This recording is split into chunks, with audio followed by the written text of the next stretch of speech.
So joining me now to react to Murdoch's comments is Tamara Holder. She's a former Fox News contributor who settled with the company after she reported that she was sexually assaulted by a Fox News executive. Tamara, thank you for coming on the program today. Let's go ahead and play in its entirety, including the question, Rupert Murdoch's comments. How harmful has the whole raft of allegations about sexual harassment at Fox News been for the business? It's all nonsense. There was a problem with our chief executive, sort of over the years, but isolated instance. As soon as we investigated, he was out of the place in hours. Well, 3 or 4 days. And there's been nothing else since then.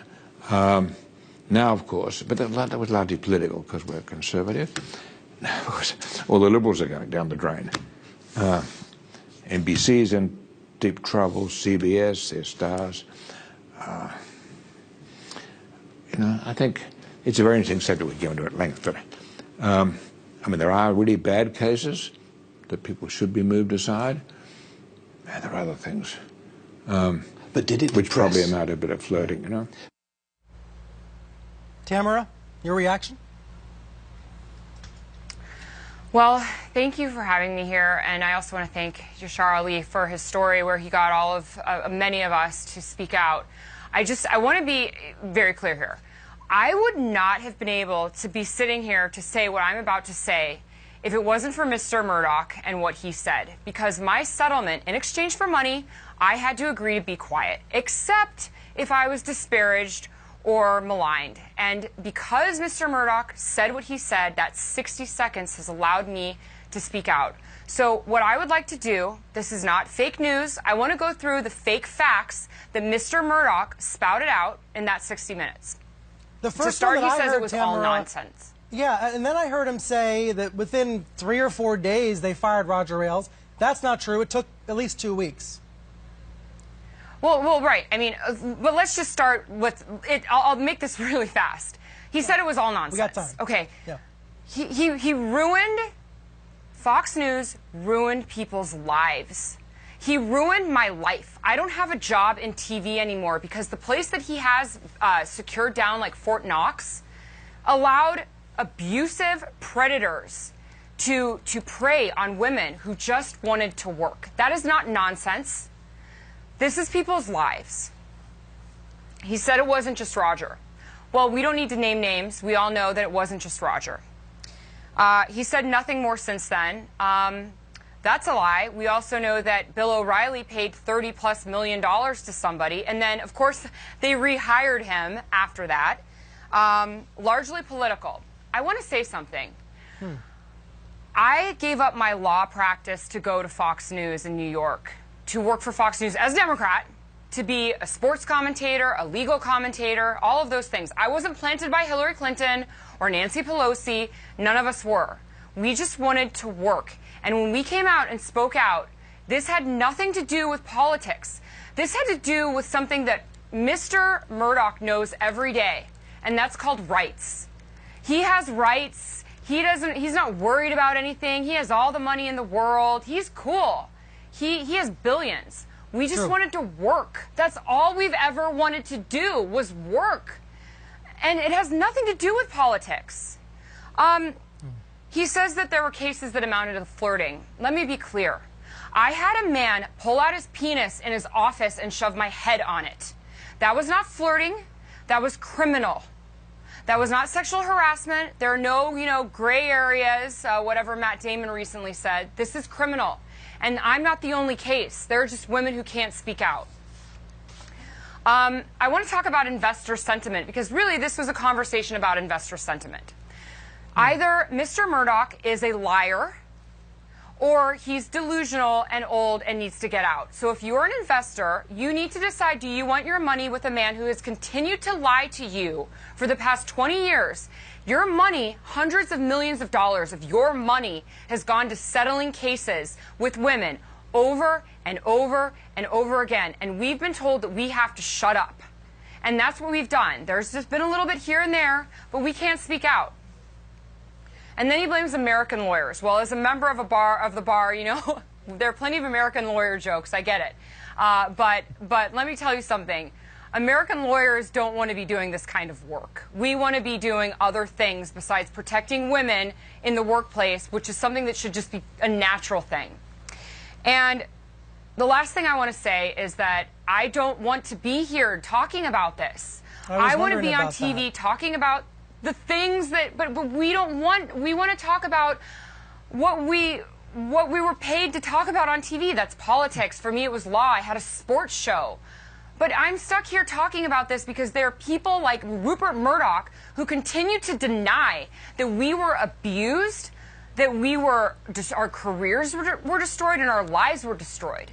And this is not political. This is people's lives. I was thinking about how hard it must be to have to come on TV and talk about being sexually assaulted, as opposed to what you said you'd rather be talking about politics and sports. And I don't think Rupert Murdoch understands that you don't want to be out here talking about this. You know, there's something else about my agreement, and they'll probably sue me. My agreement said that I couldn't ever apply for a job at any Fox News corporation. I could never work for Fox News or any other place that Fox News owned. Here in Chicago, Fox News owns media entities, or 21st Century Fox. So I am now being punished on top of not having a career in TV. I can't even apply for a job because he allowed me to be abused in his workplace and didn't protect me. And I can't work anywhere now. There's something wrong with me. It's just pain on top of pain on top of pain. And then for him to say something like that that's just so dismissive. There's so many women, Brian, who are hurting. We just want to work. Like, I had to do an MDMA illegal therapy to deal with my PTSD because I couldn't function. And thankfully it's helped me, but I just want to work. Like, why is he denying this? If he and Bill O'Reilly and everybody else, Bill O'Reilly's on Twitter saying this is political, that's their new line. If this is political, then let's take these cases to trial. I'm down. Let's open it up. You're the ones that wanted to settle. You're the ones that wanted us to be quiet. You think Fox really might sue as a result of you talking today? Well, I'm in violation of the contract, except for the fact that I legally have a right to respond if I'm disparaged or defamed.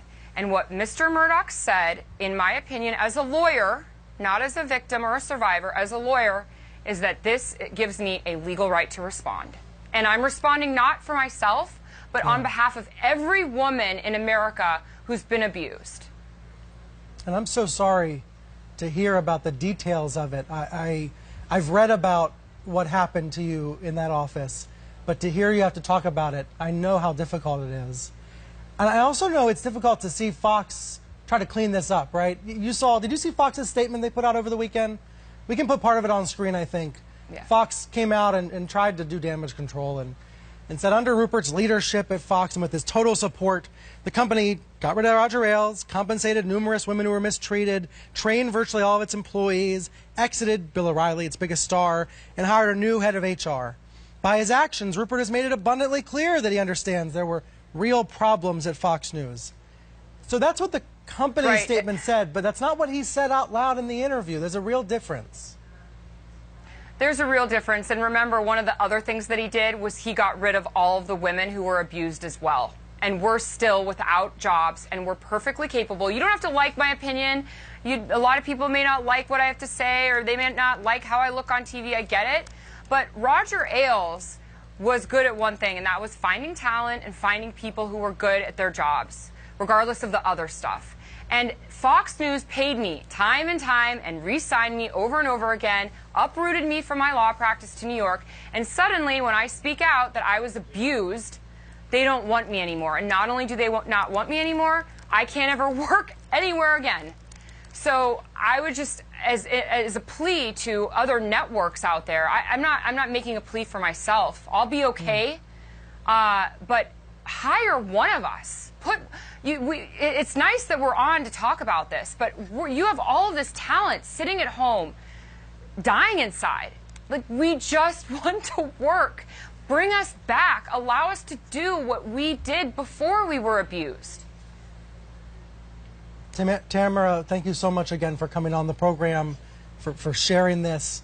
I couldn't agree with you more. Thank you so much for having me. It really means a lot to me.